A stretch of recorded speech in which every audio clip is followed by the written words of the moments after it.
Just wanted to show off that really cool Suzi Quatro t-shirt that I borrowed from Sister Tracy. Thanks to our good friend Marag Donnelly in Scotland for this awesome Suzi Quatro shirt. And this video has nothing to do with Suzi Quatro, but I still thought I gotta show off this cool shirt. Hey man, thanks for being here, rockers. I got a cool story today about Deep Purple. Yeah, man, the pioneers. Well, a band that was considered and is considered one of the pioneers of heavy metal and hard rock music. They formed in London around 1968, and when they came to Oregon, it was a real treat, man. It was August 9th, right? Yeah, 2014, Roseburg, Oregon, at the Douglas County Fair. Now, Deep Purple, man, they're one of the best. I've been a big fan of Deep Purple since the 1970s and have always loved Deep Purple. They've kind of played around with their sound over the years, but they've always basically gone back in the end to performing live, and it's always hard rock. You can count on Deep Purple to deliver. These guys are made up of some of the best musicians in rock and roll, without a doubt. And the night that we saw them in Roseburg, Oregon, they were made up of course, legendary Ian Gillan on vocals. Steve Morse was on guitar. He had replaced long-standing and original guitar player Richie Blackmore. Now, just a little note of trivia, Steve was not the first guitar player in the band after Richie's departure. That man was a guy called Joe Satriani. Yep, Joe Satriani temporarily joined Deep Purple when Rich Moore split the band, and I believe he did like Japan and some other European dates, but he was only hired as a hired hand, you know, to finish out those dates on that particular tour when Blackmore departed. Of course, Steve Morse is really bad. He was with the Dixie Dregs. What a great guitar player, man. They couldn't have got a better guy to fill in Richie Blackmore's shoes. Roger Glover was on bass. What a legend. And of course, Don Airey was with the band on keyboards, replacing original keyboard player and founding member John Lord. Now, if you remember, Don Airey played with Blizzard of Oz and Ozzy on the Blizzard of Oz album, and I believe Diary of a Madman. If I'm wrong on it, the second one, I don't think I am, but Don Airey is like a wizard. He's one of the best keyboard players in rock and roll. I got to see him with Ozzy and Blizzard of Oz, and that story is on this channel. But also on drums was Ian Pace, the original drummer for Deep Purple. So you had Ian Gillan, Roger Glover, and Ian Pace, the three original guys, with Don Airey on keyboards and Steve Morse. Now, when they came out on stage that night, the crowd was packed. This place has ultimately great concerts a lot.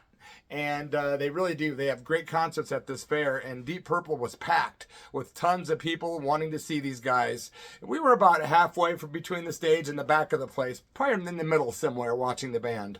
And Ian Gillan comes out on stage. He's got his short hair. He used to always have really long hair down to past his butt, but he had short hair. He was dressed casual. He had his t-shirt and jeans on. Of course, Steve Morse came out with his long hair. He had a really cool, like, colorful t-shirt on, sleeveless t-shirt that was real trippy looking. Roger Glover was adorned in a purple bandana with a totally cool psychedelic shirt that had more purple than anything. He looked like he was the bass player for Deep Purple. Also, Don Airey was looking like the wizard that he is. Just, you know, a typical normal looking bloke. But man, can he play keyboards. And he really did fill in very well for John Lord. Although I don't believe anyone could actually ever fill in completely for John Lord, because he's probably my favorite keyboard player of all time. Ian Pace was there with his long hair tied back in a ponytail, looking super cool. He had a nice, cool patterned shirt on that was sort of psychedelic-ish, you know. But these guys, man, are, you know, considered to be, like I say, amongst the pioneers of metal and hard rock. And it was totally an honor to be in that crowd.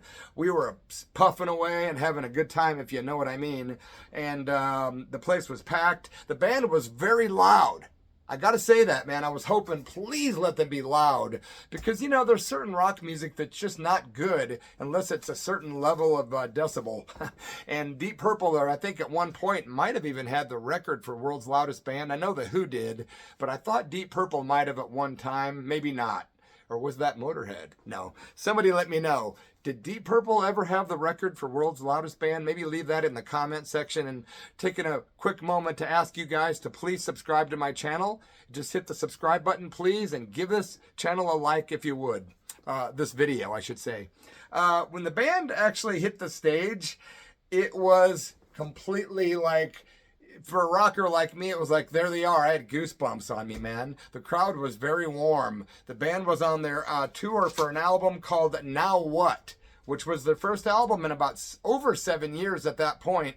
And boy, did they deliver some great music from that album. You'd think, being that old and all that stuff, it might not be that good, maybe, or whatever. Maybe it's not as good as the old stuff. Nope. It was right up there with their classic stuff. Really, really good material. I think they waited 7 years until they actually had something that was absolutely worth delivering. And you Deep Purple fans can probably attest that I'm not lying when I say that album rocks. By the way, a little note. Steve Morse is no longer with Deep Purple. I just found out he was, Simon McBride is now the guitar player for Deep Purple, but all the other guys from this lineup that I saw are still with the band to this day. Awesome, right? By the way, the Now What album was produced by Bob Ezrin, legendary producer, and I gotta tell you, man, I listened to that album before doing this video. Whew, Now What rocks. The band came out and hit the stage. And they did Highway Star first. I got the original set list in my hand. After Highway Star, and believe me, the crowd gave them a nice reception. I was singing along and just like, they're starting off with a bang. What a killer tune, man. Into the Fire was the next song. And then I remember the third song, Hard Lovin' Man, which they've been playing for a long time. The energy was unrelenting during this song. These guys were just like, they were smoking me away, man. Deep Purple, they rule. Strange Kind of Woman. What a classic oldie from the good old days, man. Got a strange kind of woman. What a great song. They did that. It was amazing. The crowd was very much warmed up by this point, and everyone was really, really on their toes. People were clapping and clapping over their heads and lighting lighters, and just everything was cool. It was really awesome. It was like a classic 70s concert vibe. It really was, because there was people there that were young and, and middle-aged, but there was a lot of older folks with gray hair rocking and rolling. And back in the day, they were the original rockers, or at least second wave perhaps. Vincent Price was next from the Now What album. Killer tune, man. By the way, the Now What album is the band's 19th studio album. That's crazy. So now they've got more since then. Vincent Price, great song. Then they did Contact Lost, which went into a guitar solo by the one and only Steve Morse, which ripped my face right off my head. I'm surprised you can even see my eyes, mouth, and nose. But no, really, it was killer, man. Of course, Steve Morse. Uncommon Man was next, another song from the new, at the time, Now What album. It was dedicated on the album to the original founding member of Deep Purple, John Lord. Rest in peace, legend. Man, the keyboards that Don Airey played on that song that night are still with me today. It was really amazing. You don't really hear keyboard players like him anymore. Got to give it up for Don Airey, man. Great job, bro. The Well-Dressed Guitar was next. And then, of course, they went into another classic Deep Purple song, Lazy. Lazy, you just stay in bed. But boy, the vocals from Ian Gillan on that original recording were killer. I noticed that Ian was doing a great job at this show, especially on the stuff where he didn't have to reach, because let's face it, over time the voice is like an instrument, and over time that instrument can either get sharper or duller, and time tends to not be real kind on vocals. There's a lot of folks that can't sing these days. Ian Gillan, quite honestly, sounded great, but he couldn't really reach the notes like he was doing in the 70s and 80s, of course, and late 60s, but I wasn't expecting him to. But he did pull it off, and he did the songs in a great way, which represented the songs and left me feeling like the songs were done with integrity. Yep, Ian Gillan rules. Hell to Pay was next. Then they did a keyboard solo. It was Don Airey at his finest, and he was looking at that crowd. I could see him up there just looking like this, like a wizard when he was playing these keyboards, and they were all around him, just like John Lord. Stacks over here and back here, just all these pedals and keyboards. Awesome keyboard solo, man. Then they did Perfect Strangers, title track from that great album. Man, Revisit that song sometime. Perfect Strangers rocks. They did Space Truckin', another legendary Deep Purple song next. Probably one of their most well-known songs, and that was like being in a little bit of heaven. I remember just going, man, this is too good. We're outside under the stars. It was really warm out. It felt great. And Deep Purple was doing Space Truckin'. Are you kidding me? Awesome tune, man. And they closed out the show with their one of the most famous rock songs of all time, and a song that so many guitar players worldwide have learned to play guitar on, and I'm talking about Smoke on the Water. Yeah, man, everyone went crazy. Everybody was singing along. Of course, Ian Gillan took the opportunity to probably rest his voice, and he let the crowd sing the choruses, and it was thunderous. He didn't have to sing. Everybody else was doing it. It didn't matter. It was so killer. Yep, they did not let us down. Smoke on the Water, one of the most prolific rock songs of all time. No one can argue with that.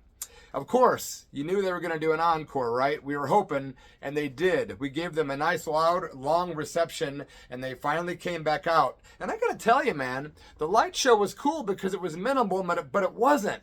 They had these big panels that were like about this wide, going vertical behind the stage, right? So you're looking at the band, you see these big vertical panels. There's maybe 5 or 6 of them, and they were lighting up during each part of the show, and they were really capable of some trippy effects. It was cool. Like for a while, they'd just be like lit up, and then it turned into like different designs. And as the sun went down and it got darker, the stage turned into this mesmerizing, almost psychedelic looking vibe that wasn't overkill, but just enough to illuminate these guys and showcase the legends that they are, and well, yeah, always will be. It was killer. The encore consisted of three different pieces of music. Hush, classic early Deep Purple song. Love Hush. Of course, bass solo by Roger Glover was just off the charts. Like I say, these guys were all at the top of their game. They still were, for the most part. And I'm telling you, they're considered some of the best musicians in the history of rock and roll. And Roger Glover ain't no joke. He went on to play in Rainbow, of course, for years. And also, just another note, Ian Gillan sang on one Black Sabbath album called Born Again, which many Sabbath fans either love or hate. I am of the first realm. I love Born Again with Ian Gillan on vocals. So they did Hush, the bass solo, and they ended with another old Deep Purple song from the good old days, Black Knight. Revisit that one on YouTube real quick. That rules, man. So that was the show. They were doing lots of improvising during the encore. I think they decided, hey man, we're musicians, and we're going to have some fun. And so when they did Hush and Black Knight, they did a lot of improvising, changing and rearranging different parts of the songs, but it was just epic either way. And it was cool to see them do that. It was a unique chance to see these guys just kind of doing the encore, but also unwinding as the show wound down. They were just improvising, and it was delicious. If music could be delicious, it was delicious. Abso-freaking-lutely.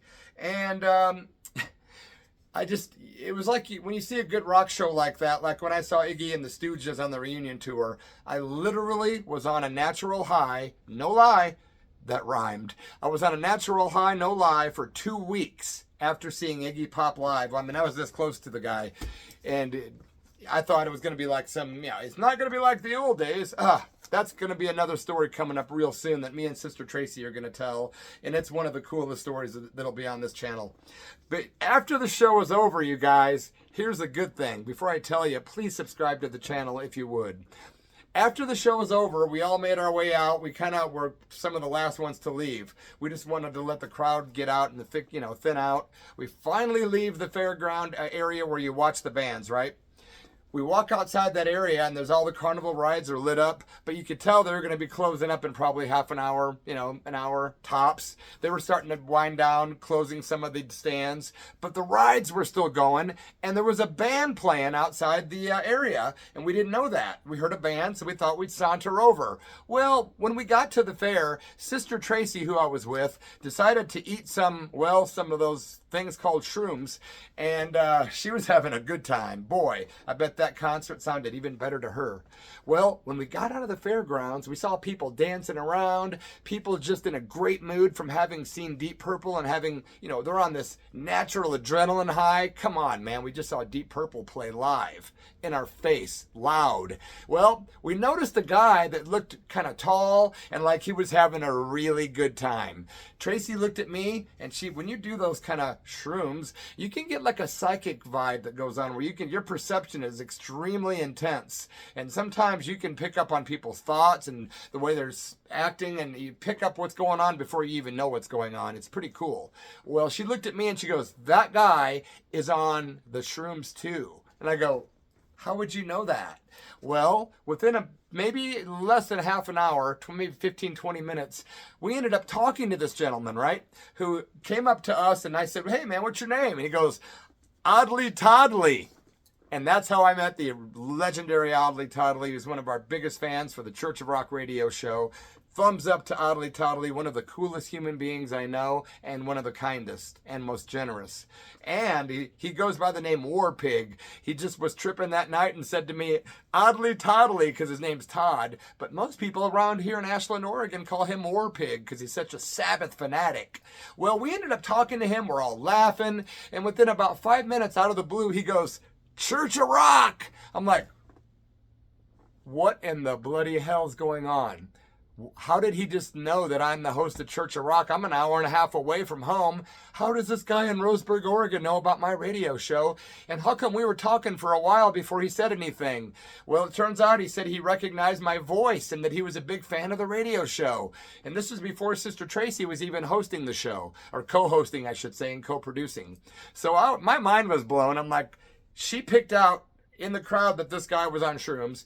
He tells me Church of Rock out of the blue. My mind's blown. I'm on an adrenaline high. I just saw Deep freaking Purple. So Todd goes, "Come on, man, let's go ride some rides. I'll hook it up." And I'm like, "What's this madman? He was tripping, or Tracy's tripping." And I'm not. I don't know why I wasn't, but for once I was just the guy doing the token and not the tripping. So we follow Oddly Toddly onto a ride, and the guy that's there taking tickets just lets us on. It's like these tripping crazies are just leading me down like a Pied Piper path of fun. And the guy at the ticket place is like, "Just go on." It was crazy. Todd just walked on anyway. Like he knew the guy was going to let us on. It was just weird. So we get on this ride, and it's one of those rides. I don't know the name of it, but you're going to remember. You get in there and you sit up in this, like, you lean up against the back of it. And there's like these big rails, and then the rails are going up or whatever, and you lean up, and as this thing starts spinning around, gravity holds you to the walls of this thing, and the floor goes down, and you're just like pinned by gravity as it's spinning, right? Oddly Toddly and me and Tracy are the only people in there. There's music cranking real loud, lights going everywhere, and we're all just cracking up, laughing our butts off. It was so fun.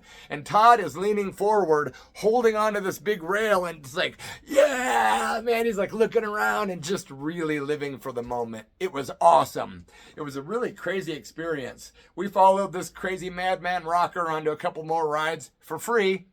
It just worked out that way, and man, we had a ball. And I gotta tell you, it was one of the best concerts I've seen in my life, to be honest. It really was. Deep Purple, August 9th, 2014. Thanks for sticking around and checking out the details of the story. I appreciate you guys. I hope I didn't forget anything. Every time I do a video, man, I forget one little detail, and later on I'm like, man, that would have been a cool detail. So please, cross your fingers and hope I didn't forget anything this time. Normally what I do when I do that is I go to the description area and I'll maybe type something in there that's added that wasn't in the story. So for those of you people that read the description area of the videos, you can sometimes find information there that's not in the videos themselves. I hope to be back immediately, soon as possible, with another tale. If you guys got any requests, you subscribers and regulars, of any content you'd like me to talk about in particular, please let me know. And I appreciate each and every one of you. And if you would take the time to share, like, comment, and subscribe, you would make this rocker's day. Over and out, Bloody F Mess Official. Sayonara. Cheers, my friends.